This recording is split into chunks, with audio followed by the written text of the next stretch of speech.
Mesdames, Messieurs, bonjour.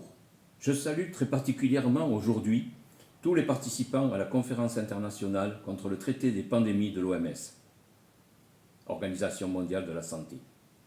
Je représente ici l'association Réaction Pyrénées, qui est une association locale basée dans les Pyrénées en France, de défense des droits de l'homme, notamment bafoués dans notre pays, mais aussi de par le monde.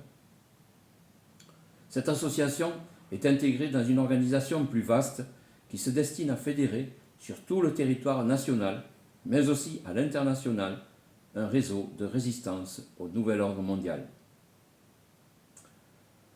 Ce nouvel ordre mondial est particulièrement actif sur le territoire français pour des raisons historiques liées au passé spirituel millénaire de la France, ainsi qu'en raison du caractère rebelle de son peuple. Notre peuple est aujourd'hui sous hypnose médiatique satanique qui le maintient en sommeil. La libération de la France, lorsqu'elle se produira, sera une perspective de libération en chaîne pour la plupart des nations du monde.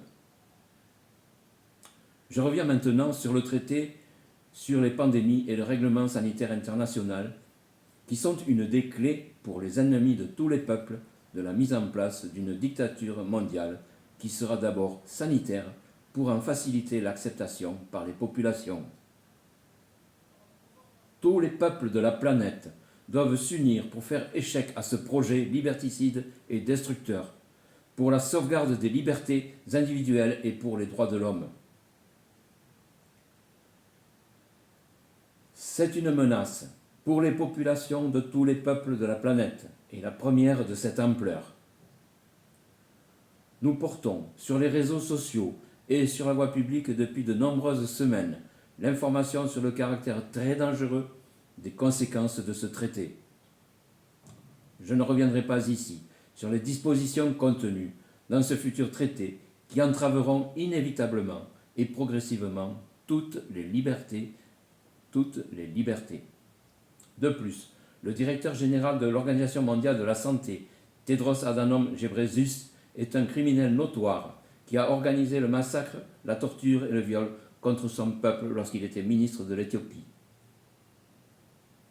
Et les mondialistes voudraient confier notre santé à ce sinistre personnage. Nous devons faire pression sur tous nos gouvernements pour faire avorter ce funeste projet de traité. En France, nous savons déjà que notre président Macron va s'empresser d'aller le signer. Il se moque royalement de toutes les oppositions à sa tyrannie.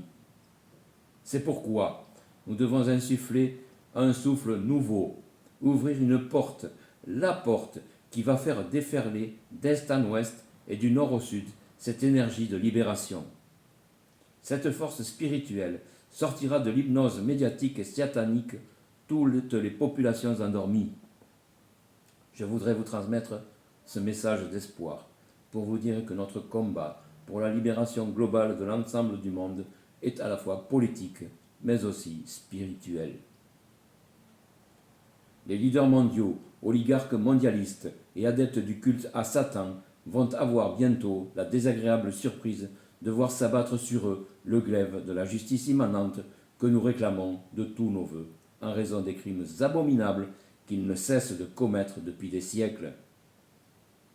Ceux qui échapperont à la justice immanente auront affaire à la justice des peuples, organisée en tribunal, pour lequel le procès de Nuremberg ne sera qu'un pâle reflet.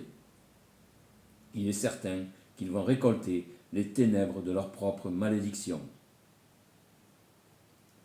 Ce jour est certainement pour demain, je l'appelle de tous mes vœux, je l'appelle de tous nos vœux.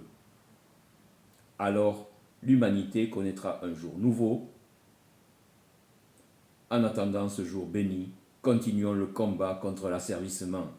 Chaque bataille gagnée est un pas vers la victoire finale. La victoire est à nous, la victoire est pour nous.